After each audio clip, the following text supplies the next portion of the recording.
for that. Mine. Okay, so again, I'm going to read you.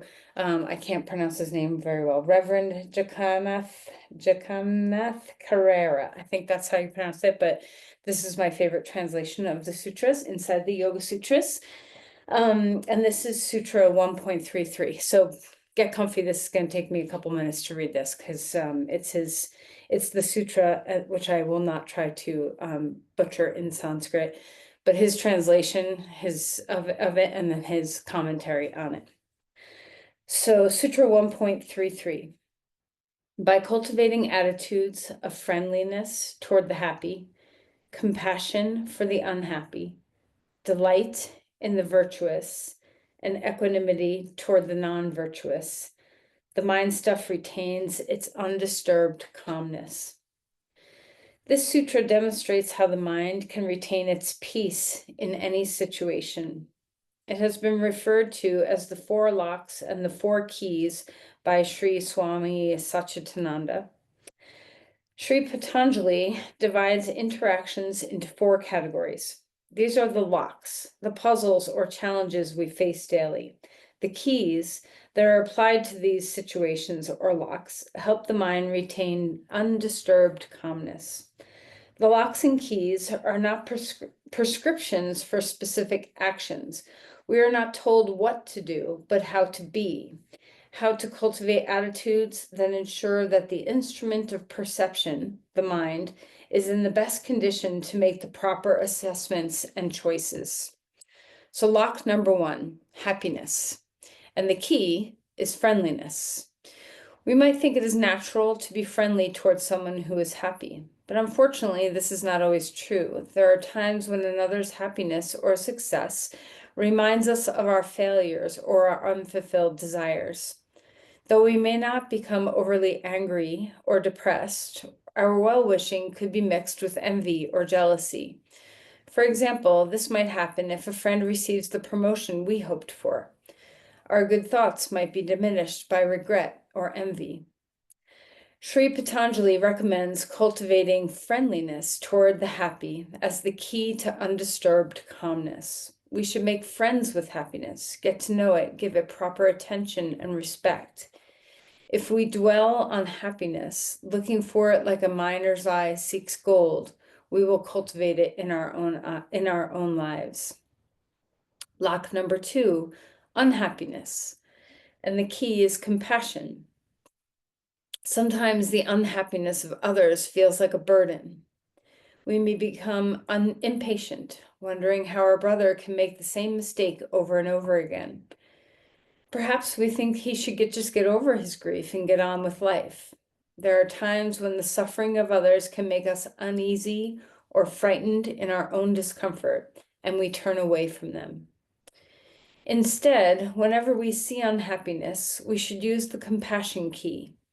To be compassionate doesn't necessarily mean that we cry when our brother cries or become angry in order to support our sister's frustration. In the name, hold on, I gotta sneeze. Excuse me. All right, sorry. In the name of compassion, there are times when the appropriate response is to deliver a strong piece of advice that is difficult to hear. However, behind our actions, we should cherish one overriding motive, the welfare of others. All actions should proceed from a place of caring and loving. A compassionate heart is a comfort and a support to many. We develop compassion by recalling acts of kindness that have benefited us while remembering the pain, alienation, despair, and confusion that is caused by the suffering. Compassion requires courage and strength. The courage to move beyond our own concerns, to connect with the suffering of others, and to strengthen, and the strength to help bear their suffering. Okay, level or lock number 3 is the virtuous. The key is delight.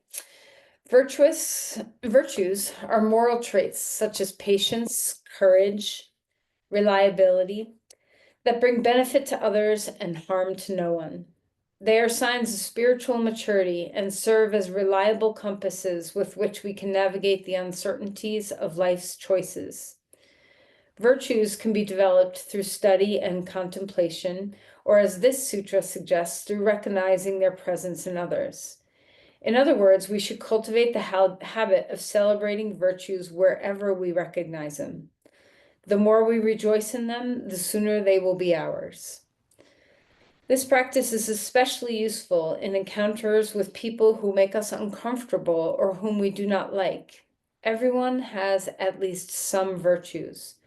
Are we perceptive enough to recognize any within our own enemies?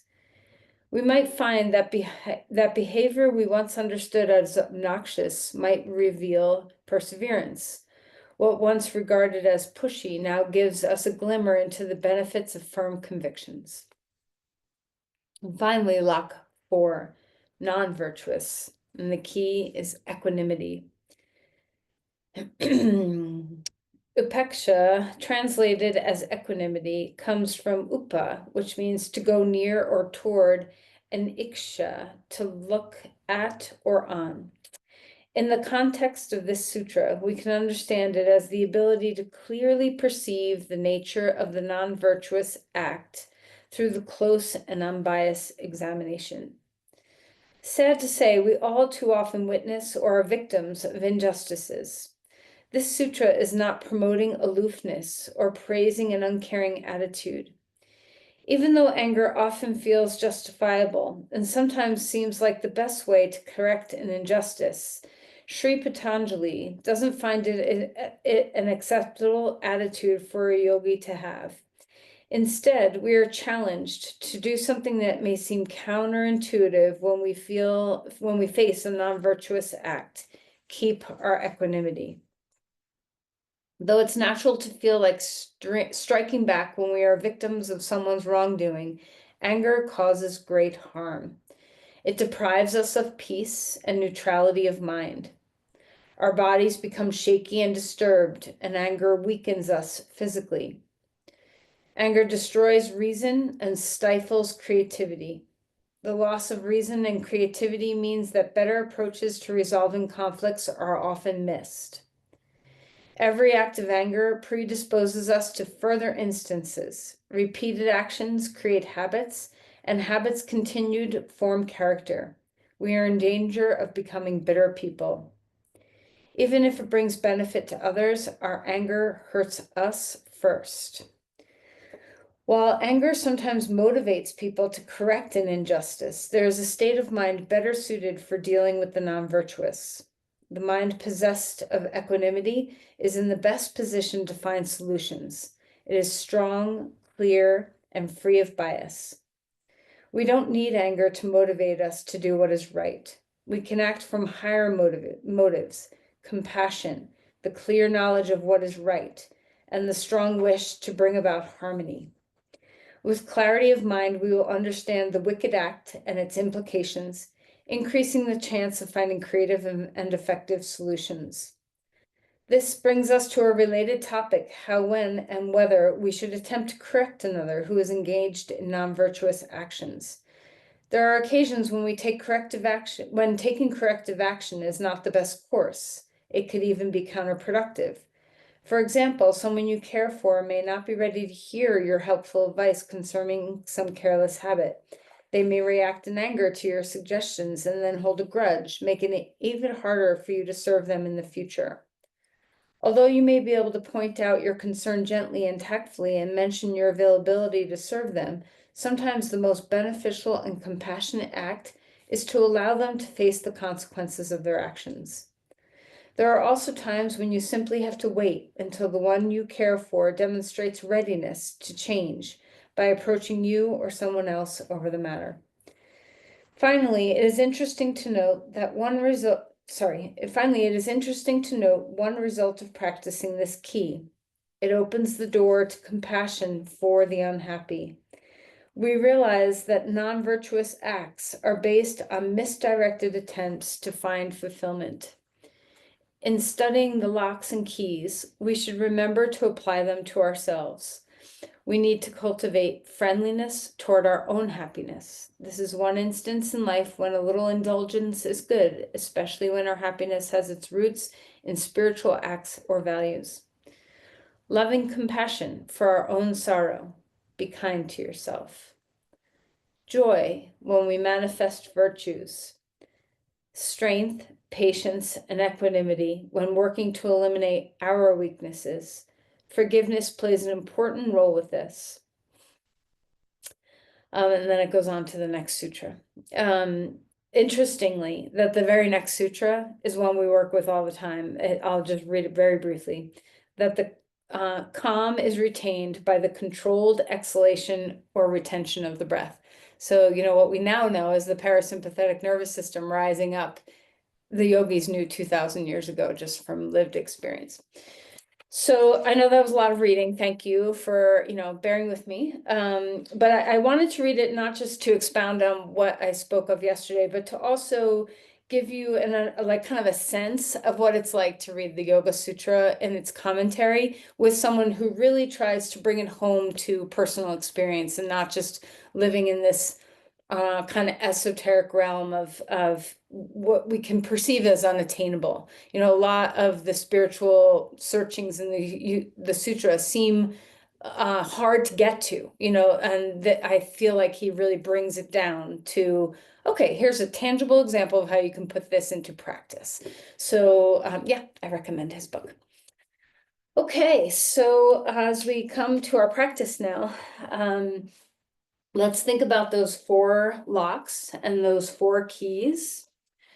Being happy for those who are happy, being compassionate for those who are unhappy, being glad for those who are virtuous, celebratory, joyous for those who are virtuous, and feeling a sense of calm and equanimity in the presence of the non-virtuous. All right, so how does this, what touched you in that sutra? What application does this have to your own mind, to your own relationships? And as we drop into a sense of awareness of our body and our breath, let's remember that we're always striving for awareness, that the present moment cultivation of living here now gives us the mind space and the heart space to really contemplate and live out these sutras, okay, where we cease thinking and acting and speaking upon autopilot and instead come to deep awareness of how our thoughts, words, and actions affect ourselves and the world.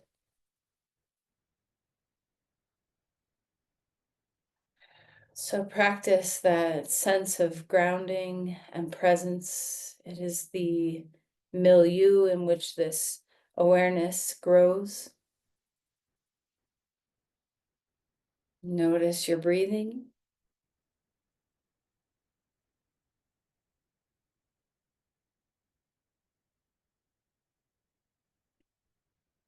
See if you can notice the calmness that comes from that elongation of the exhale, the stretching out of the exhale, maybe even that slight pause at the bottom of your exhale. And remember, this sutra I read is all about cultivating calmness in your mind. That is the goal, to not let things disturb the calmness of your mind. So use your breath to steady yourself.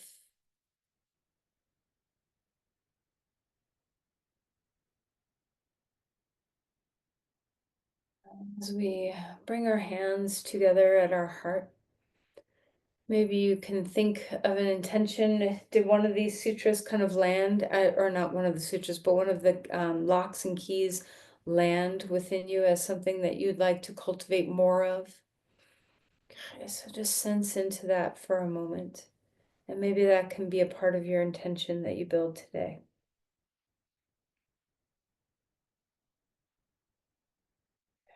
Release your hands and let's find our way coming onto our mat. All right, so as you stretch out and lengthen on the floor, let's enjoy what it feels like to have some openness in your body. And even just a simple act of lying down when you've been up for a long time can be a joyous thing, just to surrender the body in a different way. All right, let's stretch your arms now, reaching one side and then reaching the other, and just enjoy what it feels like to have that expansion through your ribs and through your shoulders, through your hips. All right, and then when you feel ready, you can draw your knees into your chest. Okay. Rocking a little bit, swaying from side to side. Okay, and let's circle the knees, kind of rolling in one direction and rolling in another. All right, and then let's open up the knees away from the center, bring them back in, and just enjoy what it feels like to move your hips around. Okay. Right knee into your chest, left leg long on the ground, and let's move about in your ankles here. Let's wiggle the toes a little bit. Feel some deep compression of that knee. Okay, and then when you're ready, slide open to a twist. Take that right knee over to the left and open across your chest. Breathing deeply, feeling that expansion through your heart space, your ribs, your shoulder. And then come back to center. Hug that knee in one more time. And now let's cross that knee over the other or reverse pigeon, whichever feels better for you. Just kind of waking up that hip joint a little bit here. We're going to spend a bit more time on our back here in our practice today. Kind of have a floor practice a bit today. So just get comfy and feel your body rest down onto the ground. All right, and then stretch open your limbs, reaching your body a little bit longer. Let's roll through our wrists and our ankles and our feet and our hands. And draw your knees in, round the spine. Give yourself a nice hug and repeat that. Stretch open, a big star. Exhale, a hugging in. All right, put the right foot or leg on the ground, left knee into your chest. Give that one a good hug. And again, find your feet rolling around in your ankles, wiggling through your toes. Enjoy that range of motion. And it's nice to start noticing if you have little places in the body where you feel restrictions. Get to know that a little bit. Could be even something simple like your toe. All right, let's cross that left knee over to the right. Don't go too far. Just find what feels good. Stretch open through your chest. Allow your head to drop down toward the ground. Let your shoulders relax. Breathe deeply.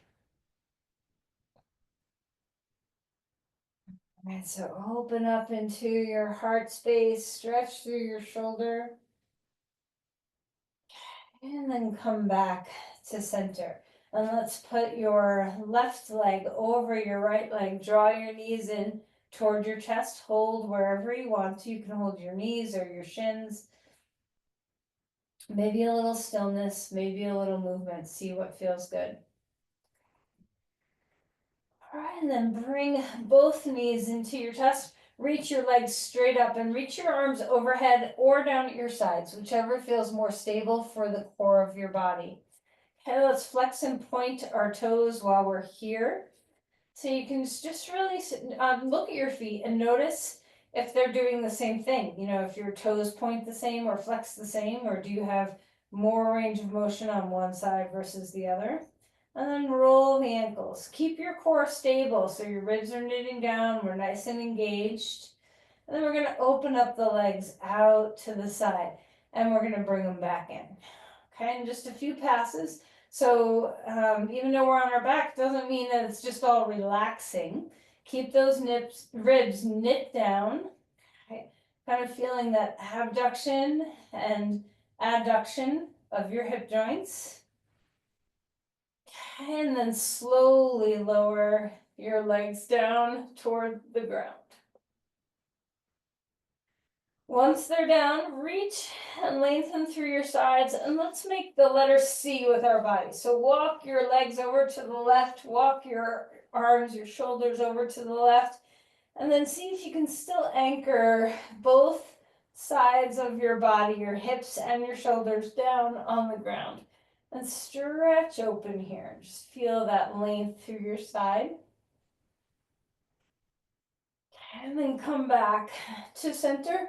And we're gonna walk our legs over to the right and shoulders and arms over to the right. Form a little curve in your body, grounding your hip and your shoulder. Big breaths. All right, and then come back to neutral. Put your feet on the ground.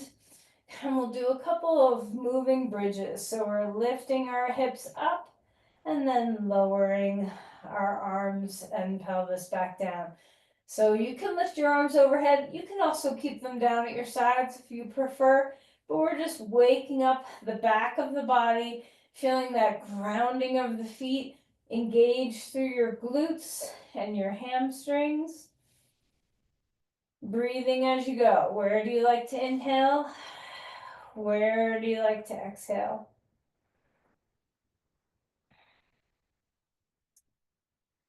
All right, and then windshield wiper your knees left and right. Breathing deep. Okay, we're going to come into another bridge, but this time we're going to find the full bridge. Okay, so rise up. I know it's kind of early to get into this pose. We haven't, warmed up our whole bodies a whole lot yet, but find it anyway. Ground yourself here. Push into the ground. Engage the back of your body. Drag your heels toward your shoulders. Push your heels away from your shoulders. Hug your feet toward each other. Hug your feet away from each other. Just try to kind of experiment with those spinning directions of your feet to make sure that all your muscles are engaged. Big breaths. And then exhale and relax your body back down. Windshield wiper your knees left and right. Okay. All right, roll to your side. We're gonna come back onto the ground in a little bit, but let's kind of do some of our typical poses that we use to wake up our bodies. Okay, so find all fours, and then let's start to move through some cat-cows. Arching the spine, rounding the spine, taking your time to feel your way through the beautiful movement of your vertebrae. And wag your tail or move your spine any which way that you want to move it.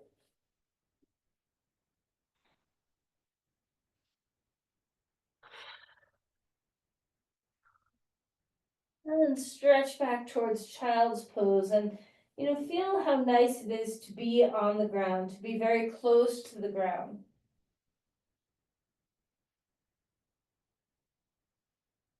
Opening up through your shoulders, feeling all that spaciousness that you have.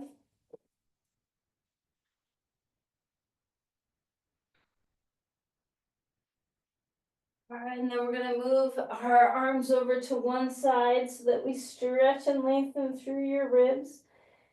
Feeling your breath get big and deep.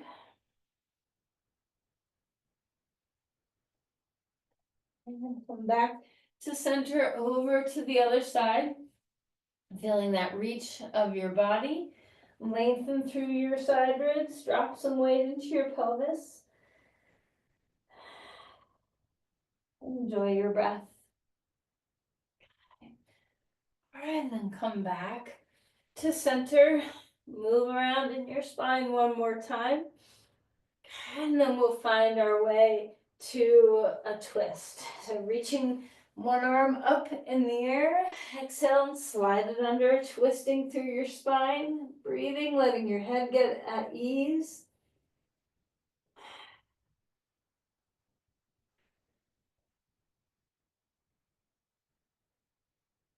And then facing the ground so that you have a little more openness through your shoulder Collarbones broaden. Drop your hips back toward the heels. And then inhale, bring that arm back up in the air. Hand comes down onto the ground, arm up. And then slide that arm underneath, twisting. Big breath here. Full inhale, full exhale.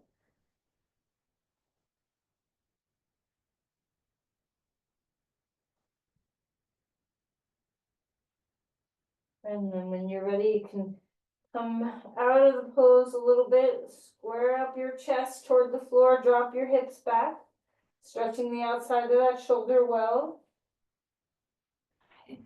And inhale, reach that arm all the way up. Hand comes down onto the ground. Find a dog pose. Feel that extension and length in your body. Start to wake up your legs in a different way. So we're pedaling our feet now, getting our heels to drop, getting our hips to lift to see what it feels like to open up through the back of the body. Yield and push and reach. Feel the breath. Feel the inversion. See if you can feel the symmetry. There's so much to be aware of in this pose. And then walk your feet forward. Come to Uttanasana, forward fold. Feet are hip width apart. Relax your neck. Melt it a little bit. Bobble, sway, anything that's good. Inhale for a halfway lift. Expanding through your spine. Let's pedal your feet here so we can open up those outer hips a little bit, moving your hips around, moving your heels around. Lifting one heel, bending the other, bending that knee, and then moving the hip of the straight leg way back. All right, and then ground yourself again. Feel the roots of your feet fold forward. Feel symmetry. Feel your rootedness. And then push through your feet and rise up. Arms coming to the sky. Feeling that extension. Open the heart well. Let's cactus the arms, squeezing that back body. And exhale, round the spine. Inhale up. Exhale, swan dive forward. A halfway lift. Start to feel how nice your body's warming up. Exhale, melting to fold. Step the left foot back, right foot is in front, finding your lunge. Okay. Take some time to move here, bending and straightening the front knee, enjoying what it feels like to open the hip flexors, to open the hamstrings, to open and move with the breath.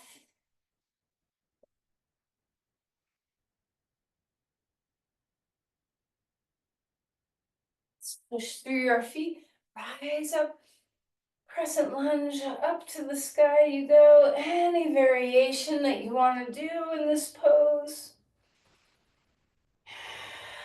And then reach the hands down, put your back knee on the floor. Open up through that hip flexor really well so that you have that long thigh in the back leg. Lifting the heart. And then we're going to come back into half Hanumasana here. Walk your blocks back with you. Lift your heart as you lengthen up and forward with your chest. And then stack open the blocks if you'd like. Or stack up the blocks if you'd like on the left side of your right leg. Reaching your right arm up. Let's twist open and feel that hip stretch. Drop your hip down. Toes pointing straight up instead of letting them turn out.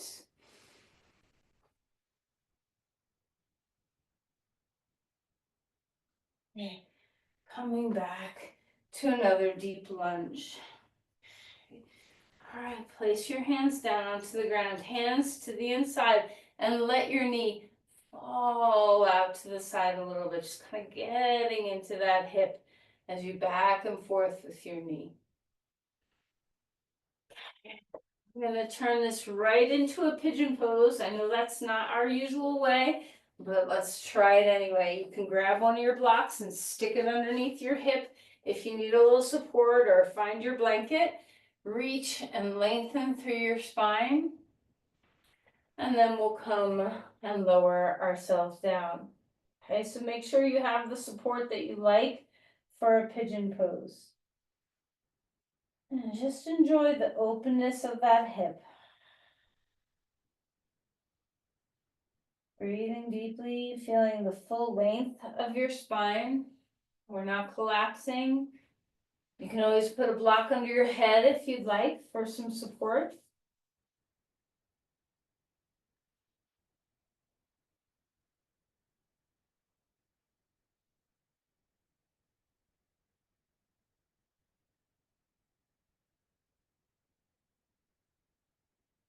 So there, bring our hands back onto your mat.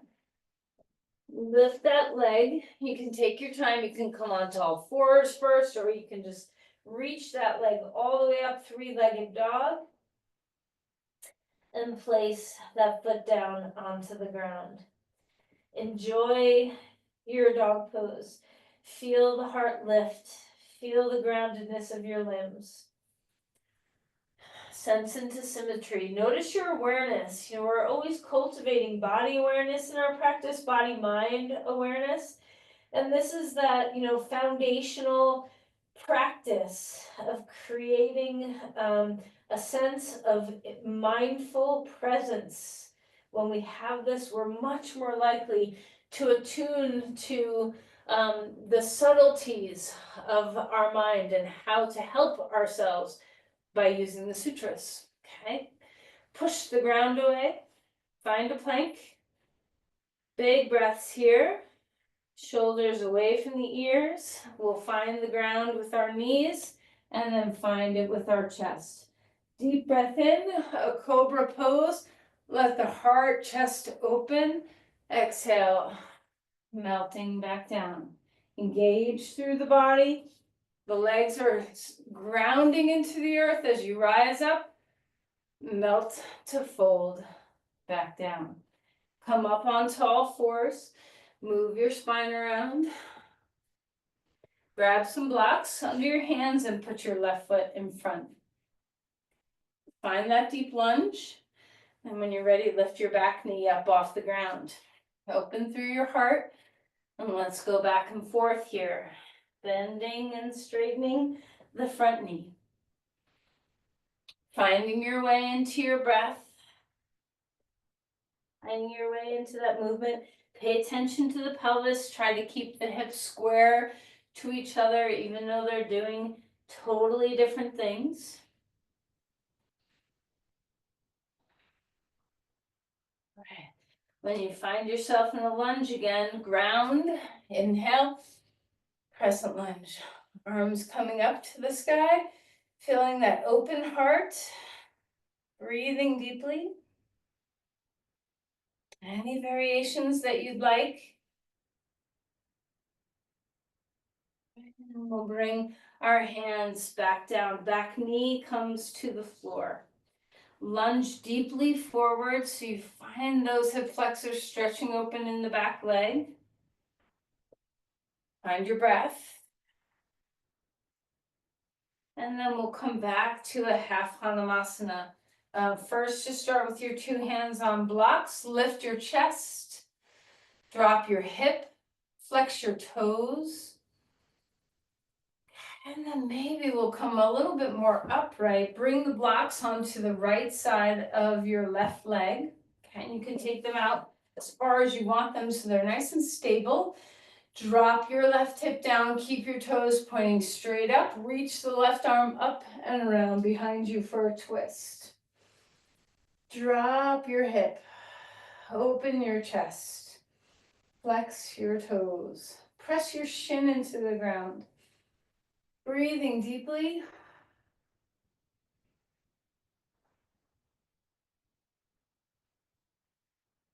Coming back around again. Come into your deep lunge one more time. Open up through those hip flexors. And then we'll slowly Start to let that knee fall out and in, so the left knee kind of rolls out and then rolls back in.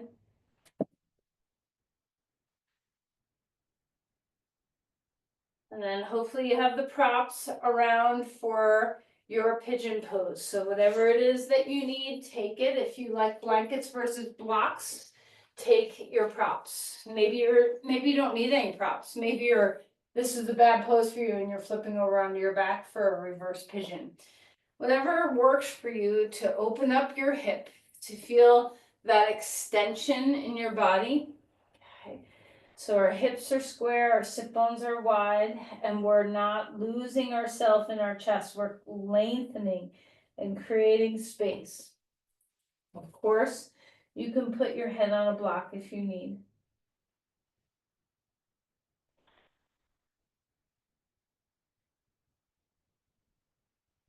Find your way into your breath.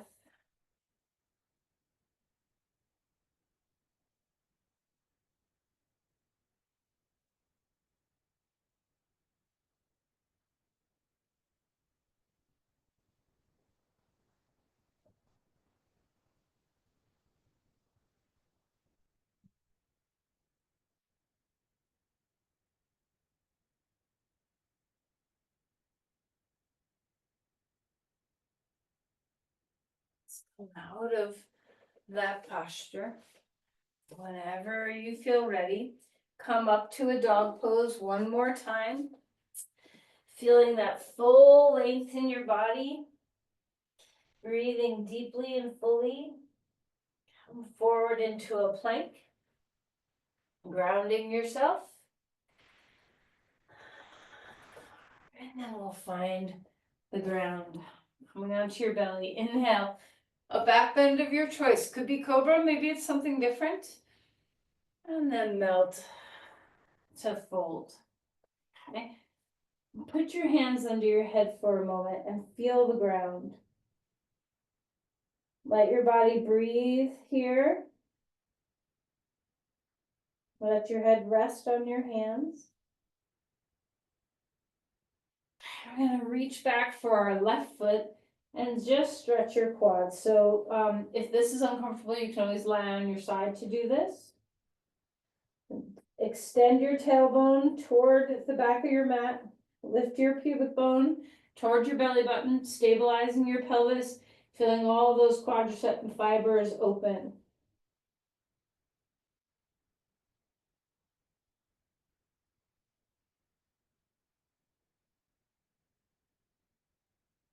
Release, and let's switch sides. Grab onto your other foot. Breathing deeply. Enjoy what it feels like to have your quad opening, stable through your pelvis.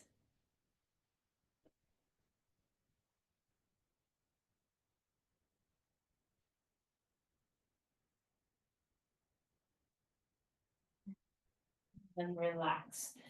Come up onto your hands and your knees, and we'll flip over onto our back. Grab a block. We're going to do a passive bridge pose. We're going to do it kind of on a higher height. So, if you always go low, maybe, flip to the middle height of your block. If you're always at the middle height of your block, try 2 blocks underneath you. Let's just see what it feels like to go just a little higher into our supported bridge than we sometimes do. And if you get there and you're like, nope, that doesn't work for me, then you get to come down. Okay. All right, so roll your shoulders under, turn the palms up toward the sky, make sure you have softness in your neck, and enjoy the spaciousness of this pose, opening through your chest and your belly.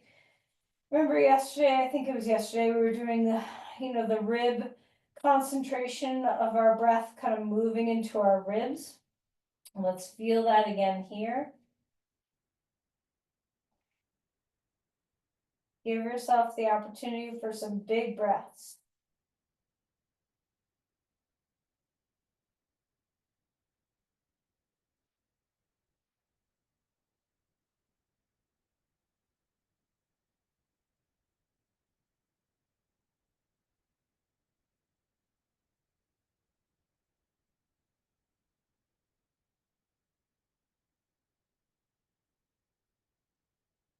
Okay, we're gonna push through our feet, get the block onto a lower height now. So if you have two blocks, take one away. If you're on the middle height, lower it to the lower height. If you were already on the lower height, just stay where you are. We're gonna stretch our arms overhead and stretch your right leg straight and feel that extension. Try not to lean your body weight into the right hip more than the left. Big breaths here.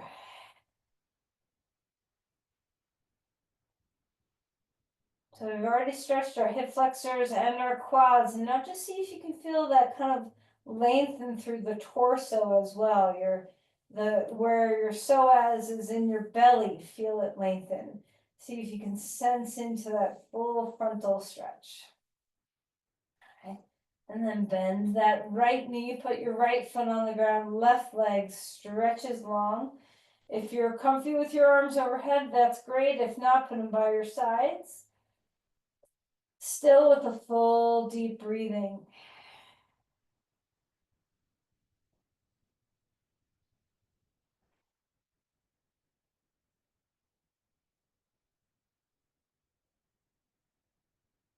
All right.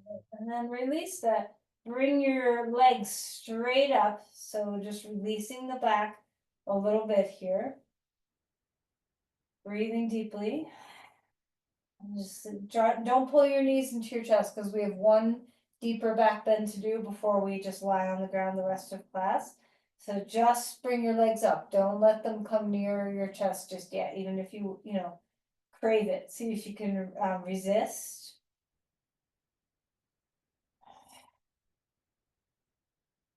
Feel the weight of your femurs settle back into your hips. Notice symmetry, or if you're not feeling symmetry, notice that too.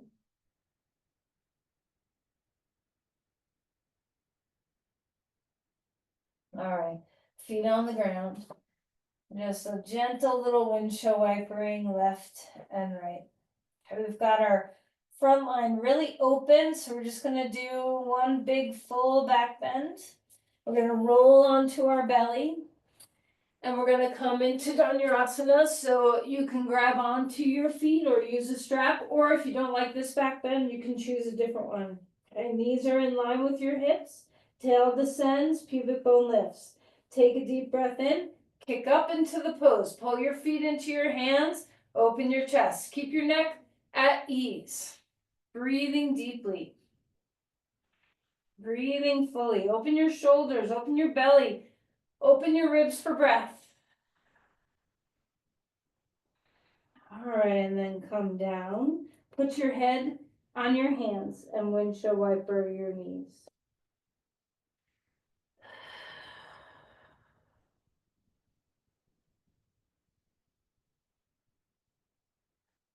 All right, bring your left knee up toward your armpit.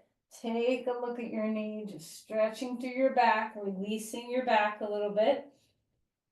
And then we'll twist open. So take that right arm underneath, twist open. Left arm reaches back. Touch the ground if you can. Full breaths here. Enjoy the open chest.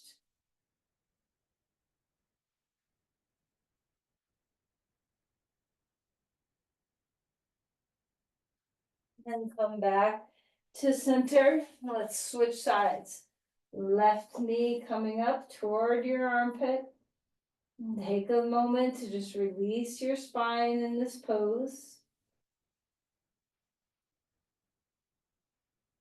And then we're going to take the left arm underneath and swing open the right to roll onto your back or toward your back. Knee leaves the floor, hand back of your right hand touches the ground. Big breaths. Sometimes I like to kind of slide my arm around to stretch through the different fibers of my pecs. You do you.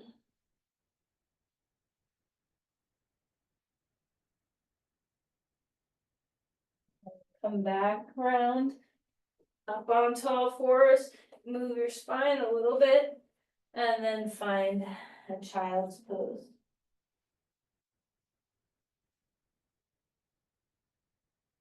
I'm gonna stretch my triceps right now because that just feels good to me, but you don't have to. But if you want to, put your elbows on blocks and drop your thumbs toward your spine. Open up your low back and open up your triceps.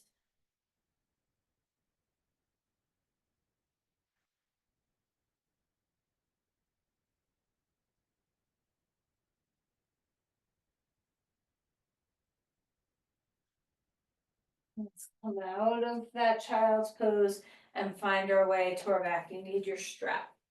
Okay. So as you lie down on your back,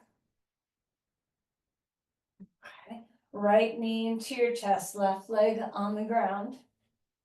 And we're gonna wrap the strap around our right foot and lift that leg straight up in the air. I like to hold the strap with two hands so my shoulders can stay nice and relaxed, but you find the pathway that's best for you. Move your right shoulder away from your right hip so you're nice and balanced through the two sides of your pelvis. Opening up through your calf, through your hamstring, the sole of your foot. You can even find this along your spine.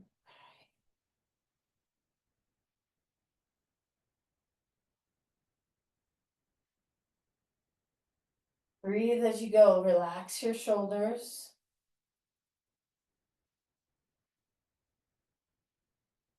Take the strap into the right hand and open the right leg out to the right, grounding through the left side of your body. Just feeling the inner thigh muscles stretch.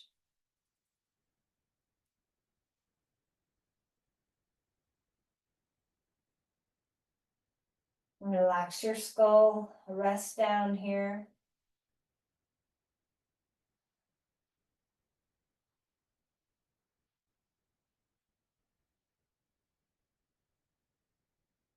We'll lift that leg straight up in the air. Take the strap into the left hand, cross your right leg over to the left.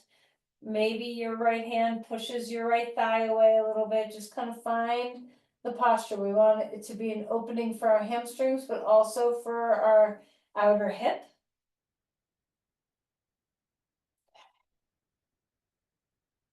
Melt your shoulders, melt your head. Keep with that calm, steady breath.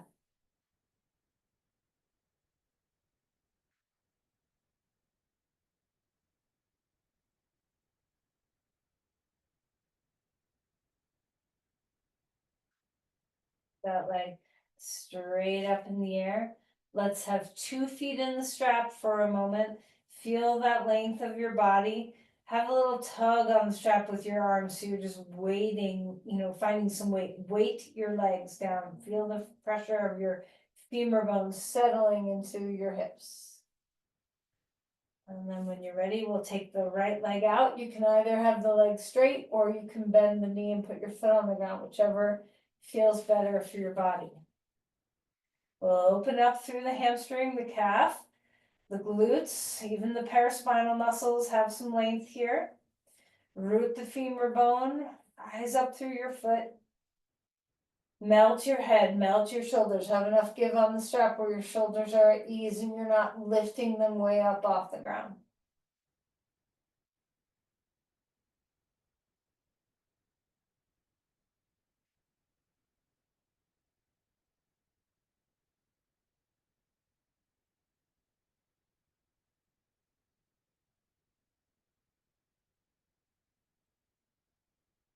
Open up, out to the left. Left leg out to left, hold it with your left hand, ground the right side of your body. Feel your head soften into the ground. Feel your shoulders relax.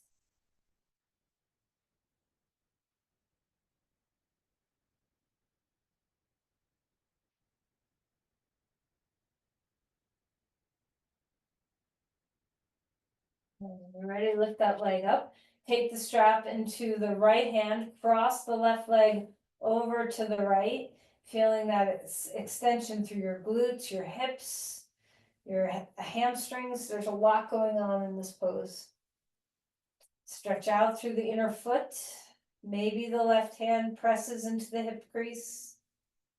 Keep your head and neck relaxed.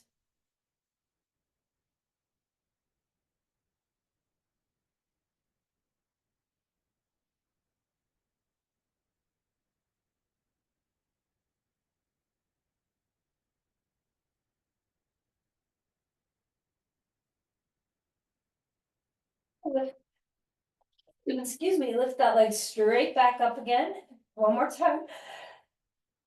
Sorry, spring allergies, they're getting me. Okay, 2 feet into the strap. Root your femur bones, feel length in your spine. Flex your toes toward your face, lift your heels, and then point your toes. All right, and then we'll relax. Grab onto your feet, happy baby pose. Let's grab on, a little bit of rocking if it feels nice, a little bit of moving, only if it feels good. And breathing deeply.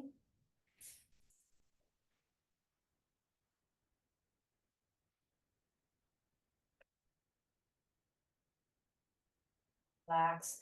Put your left foot on the ground, right foot on your left knee, a reverse pigeon pose. Now, we've already done a pigeon pose, so hopefully our hips are feeling, nice and free, where we can kind of get into the depth of this pose a little bit. Breathing well. You can always put thigh over thigh instead of reverse pigeon if you prefer. Let your head be at ease.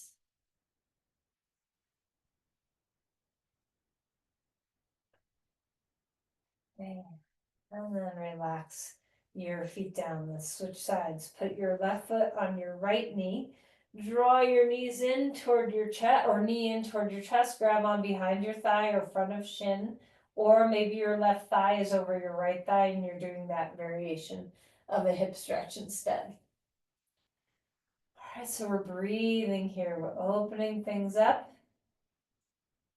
Melting our shoulders and head down.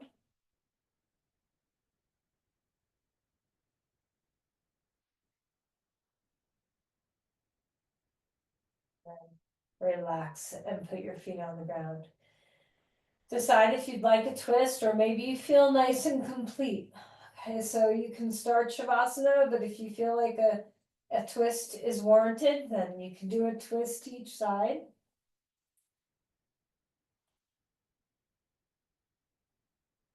All right, now we've been on the ground for a little while, so if you've cooled down, you might need to warm up for Shavasana. So if you need a sweater or some socks or anything at all, if you want a blanket to put over you, that's great too.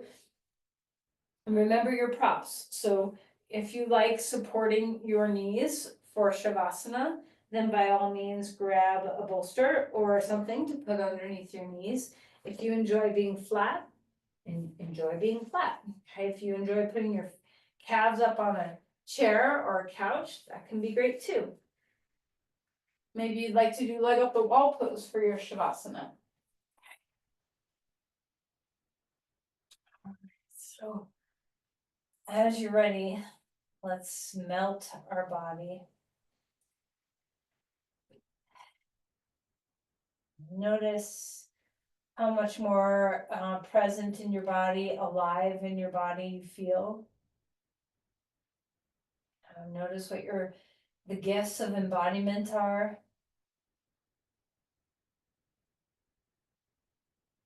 Let's find our way into our breath.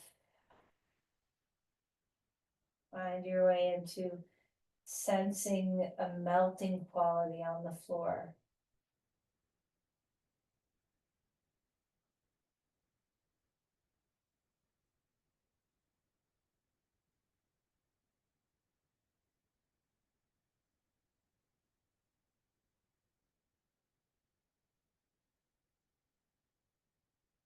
Let your breath get deep and full.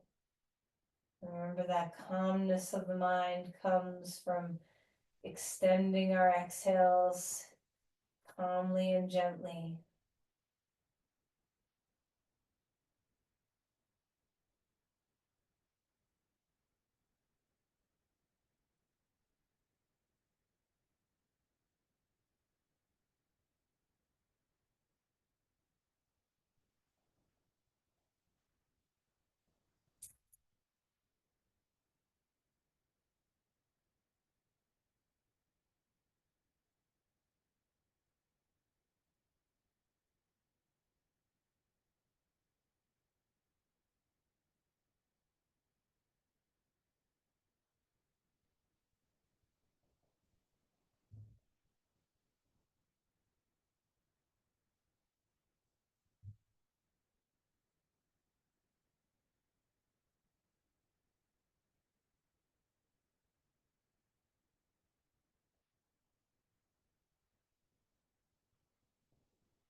Deepen our breathing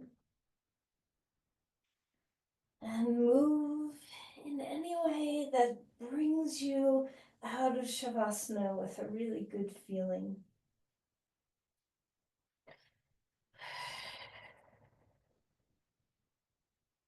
Make sure you're breathing as you move. And when you are ready to come to your side, take your time on your side.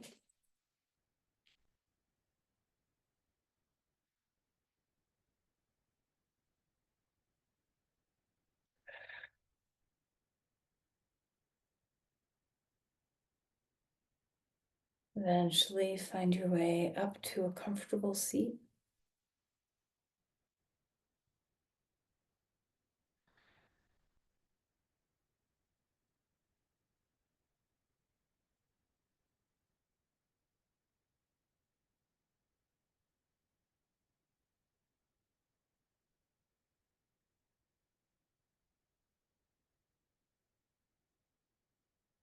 Bring our hands together at our heart. And can we be happy for those who are happy? Can we be compassionate for those who are suffering? Can we be joyous for those who are virtuous? And we can have equanimity, calm mind for those who are non-virtuous.